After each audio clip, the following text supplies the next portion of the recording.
बच्चों, आज हम हिंदी में नया पाठ पढ़ते हैं। पाठ का शीर्षक है रक्त और हमारा शरीर और इसे यतीश अग्रवाल ने लिखा है।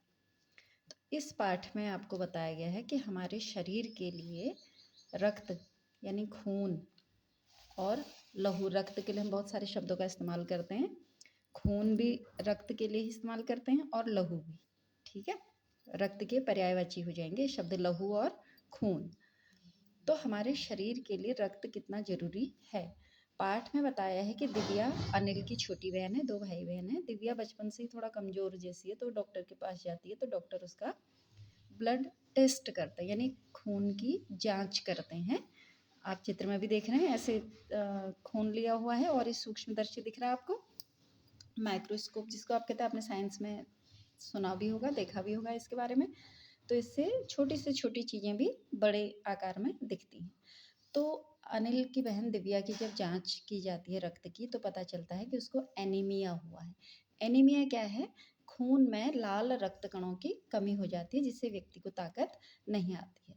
तो अनिल को जिज्ञासा होती है कि एनीमिया क्या होता है, तो उसकी जो डॉक्टर है वो अनिल को समझाती है कि हमारे खून में हमें 3 चीज़ें मुख्य रूप से दिखती हैं। कुछ लाल कण होते हैं, आप चित्र में देख पा रहे होंगे, और कुछ सफ़ेद कण होते हैं, और कुछ ऐसे कण होते हैं जिनका कोई रंग नहीं होता है, जिन्हें हम बिंबाणु कहते हैं, प्लेटलेट्स कहते हैं। ठीक है, और ये प्लेटलेट्स जो हैं ये प्लाज्मा में तैरते रहते हैं।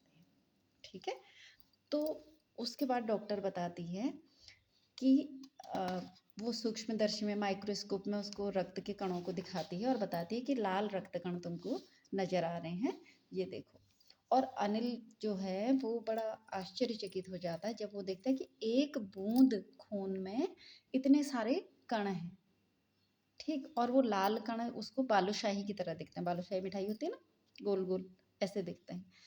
तो डॉक्टर दीदी उसको बताती हैं कि लाल कण जो हैं इनकी संख्या लाखों में होती है, और इस लाल कणों के कारण ही हमें खून का रंग जो है वो लाल नजर आता है।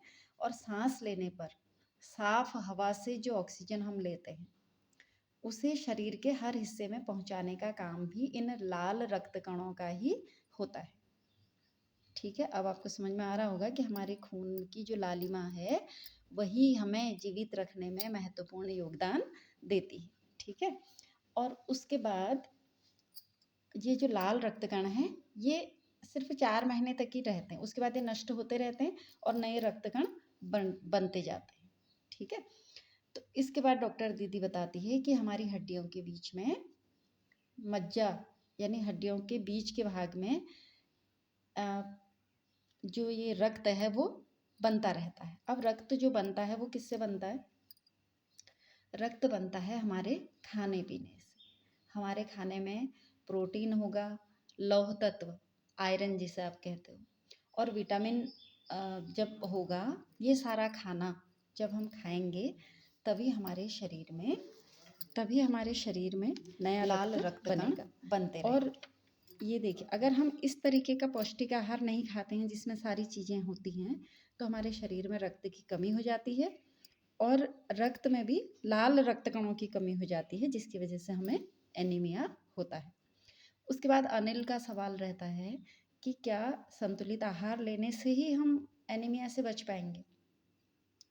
तो डॉक्टर दीदी बताती है कि हाँ, एनीमिया से बचने के लिए हमको पौष्टिक आहार लेना है, दूषित पानी का प्रयोग नहीं करना है, खाना खाने से पहले हाथ धोने हैं, और पानी को भी उबाल करके पीना है, तथा जब हम कोई भी साफ सफाई वाला काम करते हैं, शौच वगैरह जाते हैं, तो उसके बाद हमें साबुन से हाथ जरूर धोने चाहिए।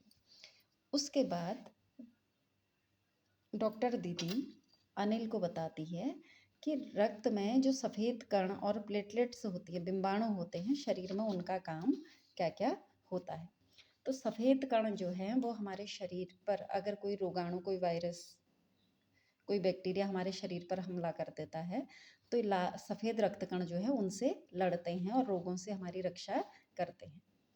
ठीक, और बिंबाणु जो होते हैं, प्लेटलेट्स जो होते हैं, आजकल आप प्लाज़्मा प्लाज़्मा बहुत सुन रहे होंगे कोरोना की वजह से।